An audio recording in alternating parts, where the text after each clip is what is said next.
तो दोस्तों आप सभी प्लीज़ आज वाला अपडेट ध्यान से सुन लेना। आपको मैं ए से लेकर जेड तक जो इन्फॉर्मेशन होती है इसके अंडर वो मैं बता दूंगा यहाँ पर, क्योंकि आप सभी के लिए यह काफ़ी इंपॉर्टेंट रहेगी अपडेट।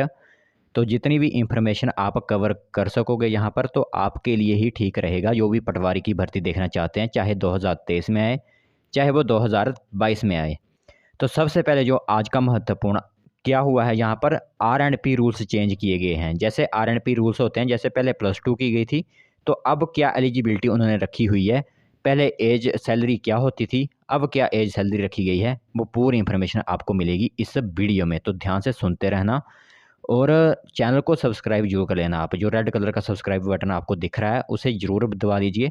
इससे यह फ़ायदा होगा क्योंकि जब भी नोटिफिकेशन या फिर किसी प्रकार की इन्फॉर्मेशन आएगी उसकी नोटिफिकेशन हम आपको बताते रहते हैं पूरे डिटेल के माध्यम से। तो सबसे पहले आप देख सकते हैं पद का नाम ग्रामीण राजस्व अधिकारी, पटवारी, मोहाल वगैरह जो होते हैं आपकी पदों की संख्या आपकी रहेगी 329। जब भी आपको पोस्ट देखने को मिलेंगी 329 पोस्ट के ऊपर आपको भर्ती देखने को मिलेगी यहाँ पर। और यहाँ पर आपकी जिला कैडर के हिसाब से ही भर्ती जो है वो होगी। और वर्गीकरण वर्ग सी मतलब कैटेगरी सी के रूप में आपको देखने को यहाँ पर मिलती है। वेतनमान क्या है अब, तो वेतनमान प्रथम सेल नियमित नियुक्ति पर मतलब जो नियमित होते हैं रेगुलर रेगुलर में क्या होगी 20,200 रुपया जो है वो आपको दिया जाएगा। और 2 साल की नियमित सेवा पूर्ण करने पर मतलब 2 सेवा आप रेगुलर हो जाते हो। जैसे 2000 मान लीजिए एग्जांपल देता हूँ मैं, 2022 में आप लग गए तो 2 साल आपने नौकरी की, तो 2022 और 2023 दोनों को मिलाकर अगर जनवरी महीने में नियुक्ति मिलती है तो 2024 में आपको 30,500 रुपया सैलरी जो है वो कर दी जाएगी। और बाकी इसमें आपकी अलग से ग्रेड पे वगैरह भी होते हैं, तो वो सभी आपको इस तरह की जो है वो वेतनमान दिया जाएगा। एज भाइयों सभी के लिए सेम ही है। अगर देख रहे होंगे आप यहाँ पर, तो एज सभी के लिए सेम ही है, मतलब 18 से 45 वर्ष ही एज यहाँ पर रखी गई है। जहाँ पर हमारी एरो है तो एज पहले की तरह हमारी सेम ही है, 18 से 45 वर्ष ही एज रहेगी आप सभी के लिए। अब इतनी बातें आ गई, फिर हम चलते हैं दूसरे जो महत्वपूर्ण आपके अपडेट्स होते हैं उन पर चलते हैं। और आपकी जो ऊपरी सीमा आयु है तो सभी के लिए एक ही जैसी है, तो वो आप देख सकते हैं।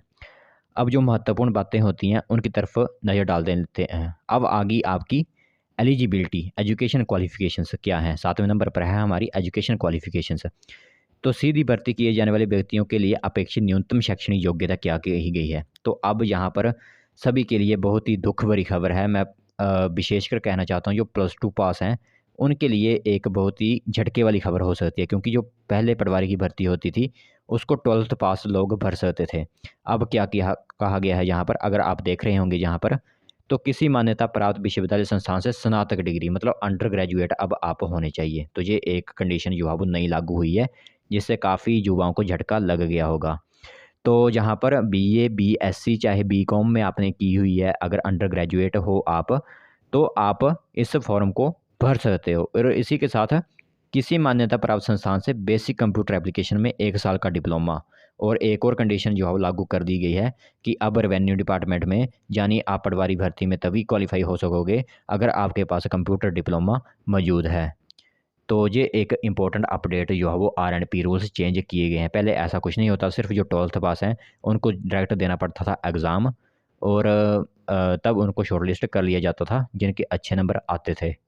बट अब ऐसा नहीं है, अब हो चुकी हैं चेंजेस। अब स्नातक डिग्री जिसके पास होगी और कंप्यूटर जिसके पास होगा वही इसके लिए एलिजिबल होगा। और जो आपकी डेजिरेबल क्वालिफिकेशंस होती हैं, हिमाचल प्रदेश के रीति रिवाजों, तौर तरीक़ों की बोलियों का ज्ञान आप सभी को होना चाहिए। और यहाँ पर आप देख सकते हैं 8वें नंबर, सीधी भर्ती किए जाने वाले व्यक्तियों के लिए विहित आयु और शैक्षिक अर्हताएँ प्रवंत व्यक्तियों की दशा में लागू होगी या नहीं। तो प्रयोज्य नहीं या वगैरह यहाँ पर लिखा हुआ है इन्होंने। फिर 9th नंबर पर है परिवीक्षा की अवधि यदि कोई हो, तो अनुबंध आधार पर नियुक्ति के मामले में कोई परिवीक्षा लागू नहीं होगी। हालांकि नियमित वर्ष में 2 वर्ष जिसका वर्ष से अधिक, मतलब इसमें अनुबंध आधार आउटसोर्स वगैरह कुछ भी नहीं है यहाँ पर, वो यहाँ पर कहा गया है। फिर भर्ती की भर्ती सीधी होगी या पदोन्नति से मतलब 100% सीधी भर्ती होगी आपकी, 100% सीधी भर्ती होगी। किसी प्रकार की दूसरी भर्तियाँ आपकी नहीं करवाई जाएंगी यहाँ पर। इतनी बात आ गई अब। और यहाँ पर थोड़ी सी ऐसी इंफॉर्मेशन आई हुई हैं तो जिनकी हम ज़्यादा नहीं करेंगे। तो सीधी भर्ती किए जाने वाले व्यक्तियों के लिए अनिवार्य अपेक्षा, तो अनिवार्य अपेक्षा यहाँ पर क्या है सबसे पहले, अब यहाँ पर महत्वपूर्ण होती हैं क्योंकि ये बातें, तो ये देखना अब महत्वपूर्ण होता है। तो सबसे पहले क्या है यहाँ पर जो लिखा हुआ है, तो सिटीज़न ऑफ इंडिया होने चाहिए आप सभी, तो वो होंगे ही, कोई पाकिस्तान से नहीं आया हुआ है, सिटीज़न ऑफ इंडिया होने चाहिए। और जो सीधी भर्ती आपकी, क्योंकि 100% आपकी सीधी भर्ती रखी गई है, तो यहाँ पर होंगे क्या-क्या। अब मैं इसको आपको इंग्लिश में लेकर चलता हूँ क्योंकि हिंदी में कुछ समझ नहीं आ रहा होगा। अब इसको इंग्लिश में लेकर चलते हैं, वहाँ पर आपको एलिजिबिलिटी ज़्यादा समझ में आएगी। तो अब हम अपने 15 नंबर के महत्वपूर्ण कॉलम पर आ चुके हैं रूल्स की तरफ। तो किस प्रकार सिलेक्शन प्रोसेस होगा, तो पटवारी का सिलेक्शन होता है आपका इंटरव्यू या फिर पर्सनैलिटी टेस्ट होगा आपका। तो जो Himachal Pradesh public service commission यानी Himachal Pradesh staff selection commission अब जो है वो इसको आयोजित करवाएगा। ये आपको ध्यान रखना होगा, आप सभी को ध्यान में रखना होगा। जो आपका HPSSC है वही इसको जो है वो अब मतलब करवाएगा, इसकी भर्ती करवाएगा HPSSC। ये खुद आपको ध्यान रखना होगा। टेस्ट भी वही लेंगे, ध्यान रखना होगा, रिटर्न भी वही लेंगे, पर्सनैलिटी टेस्ट भी वही लेंगे, इंटरव्यू भी वही लेंगे। तो ये ध्यान आपको खुद रखना होगा क्योंकि पहले मेरे हिसाब से रेवेन्यू डिपार्टमेंट ही इसकी पूरी प्रोसेस करवाता था, बट अब इसको चेंज करके Himachal Pradesh public service commission को कर दिया गया है। तो महत्वपूर्ण बातें आपकी आ गई। अब थोड़ी सी यहाँ पर देखते हैं कि यहाँ पर लिखा क्या गया है, क्योंकि ये महत्वपूर्ण बातें हैं यहाँ पर जो आपको दिख रही हैं। तो भाई साहब यहाँ पर जो सेकंड नंबर की आपको इन्फॉर्मेशन दिख रही है, यहाँ पर लिखा हुआ उन्होंने कि पटवारी जब आप शॉर्टलिस्ट कर लिए जाओगे, जब आपकी ट्रेनिंग चली होगी, जिस टाइम ट्रेनिंग आपकी चली होगी उस टाइम आपको दिया जाएगा यहाँ पर 5,000 रुपया दिया जाएगा आपको महीना, क्योंकि ट्रेनिंग के दौरान भी आपको जो है वो सैलरी दी जानी चाहिए। तो इसलिए सरकार ने रूल तय किया हुआ है कि जब पटवारी कर रहे होंगे अपनी ट्रेनिंग, उनको दे दिया जाए 5,000 रुपया। ये एक महत्वपूर्ण आपकी अपडेट रहेगी, ट्रेनिंग के दौरान आपको क्या मिलेगा। तो ट्रेनिंग के दौरान अपडेट आ गई। अब थोड़ी सी यहाँ पर इन्होंने ऐसे ही अपडेट्स दी हुई हैं जिनको हम पढ़ने पर अपना टाइम बर्बाद नहीं करेंगे, मेन हेडिंग की तरफ चलेंगे जो महत्वपूर्ण होती हैं सभी के लिए। और यहाँ पर आप देख सकते हैं महत्वपूर्ण अपडेट्स कुछ और भी आए हुए हैं जिनकी तरफ हम नज़र डाल लेते हैं जल्दी से। तो भाई साहब आपकी पोस्ट कब जारी होंगी वो आप देख लीजिए, क्योंकि post fall within the purview आपका जो होगा HPSSC का वो मैं बताता हूँ आपको। तो डिप्यूटी कमिश्नर जो आपका होते हैं वो जब इन अप्रूवल देंगे इन पोस्ट को, फिर ये पोस्ट आपकी जाएंगी HPSSC जो आपकी कमीशन है उनको रिक्वेस्ट किया जाएगा एजेंसी को, और जब एजेंसी आपकी नोटिफिकेशन अपलोड करेगी अपनी ऑफिशियल वेबसाइट पर तब यह पोस्ट आपको देखने को मिलेंगी। इस प्रकार जो है वो पोस्ट आपकी फॉल्स होती हैं किसी भी एजेंसी के दौरान।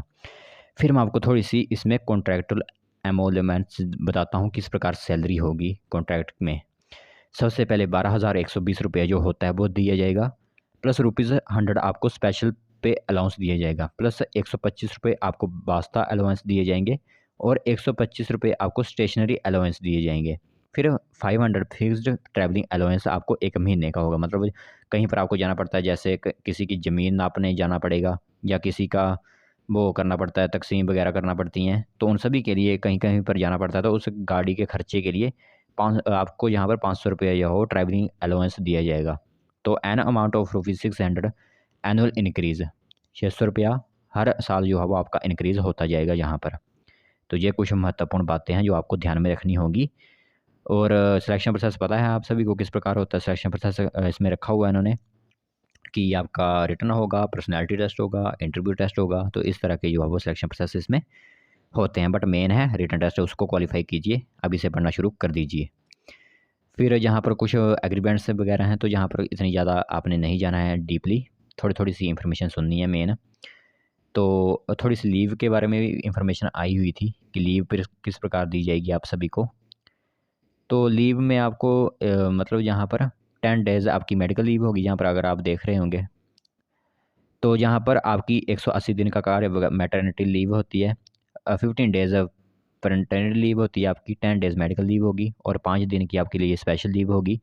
और जो फीमेल कैंडिडेट्स, क्योंकि इससे मेल और फीमेल दोनों भर सकते हैं, तो जो फीमेल कैंडिडेट्स हैं वो लीव नॉट एक्सीडिंग 45 डेज़, मतलब इन्होंने लिखी हुई है यहाँ पर सर्वाइविंग चिल्ड्रन वगैरह होते हैं उनके लिए लीव वगैरह आपको दी जाएगी, या फिर कोई प्रेग्नेंट लेडीज़ होती हैं उनको भी लीव का यहाँ पर प्रावधान रखा हुआ है इन्होंने स्पेशली। तो वो उस टाइम आप जब लगोगे तब आपके लिए महत्वपूर्ण होगा, अभी तक यहाँ पर कोई ज़्यादा महत्वपूर्ण बात नहीं है इसके लिए। तो मेन जो आपके होते हैं अपडेट्स वो हमने आपको बता दिए, एज बता दिया आपको, सैलरी आपको बता दी, और कौन अप्लाई कर सकता है एलिजिबिलिटी आपको बता दी, किस प्रकार सिलेक्शन प्रोसेस होगा वो हमने आपको बता दिया। क्योंकि यहाँ पर आप खुद दे सकते हैं selection process, selection for Patwari training shall be made on the basis of interview या पर्सनैलिटी टेस्ट और if the Himachal Pradesh service commission और अदर रिक्वायरमेंट एजेंसी। तो इस प्रकार आपके जो वहाँ पर इसमें सिलेक्शन प्रोसेस आपका होता है। और आपको पूरी इन्फॉर्मेशन हमने सिलेक्शन प्रोसेस की बता दी। और यहाँ पर थी आपकी मेन जो होती है कि इस बार आप +2 पास वाले नहीं भर सकेंगे। तो ये कुछ बातें थी जो आपके लिए महत्वपूर्ण रहेंगी। तो आपकी ये भर्ती आपको 2023 में देखने को 100% मिलेगी। ये ध्यान आपको खुद रखना होगा। तो जो भी इसके लिए एलिजिबल हैं, जिन्होंने ग्रेजुएशन पास वगैरह हैं, अभी से कर दीजिए अपनी पूरी तैयारी शुरू रिटर्न की। तो आई होप आज की वीडियो आपको पूरी इन्फॉर्मेशन पता चल गई होगी। तो यहीं से वीडियो को एंड करते हैं और मिलते हैं एक और नई वीडियो के साथ। तब तक के लिए जय हिंद, जय भारत, जय हिमाचल।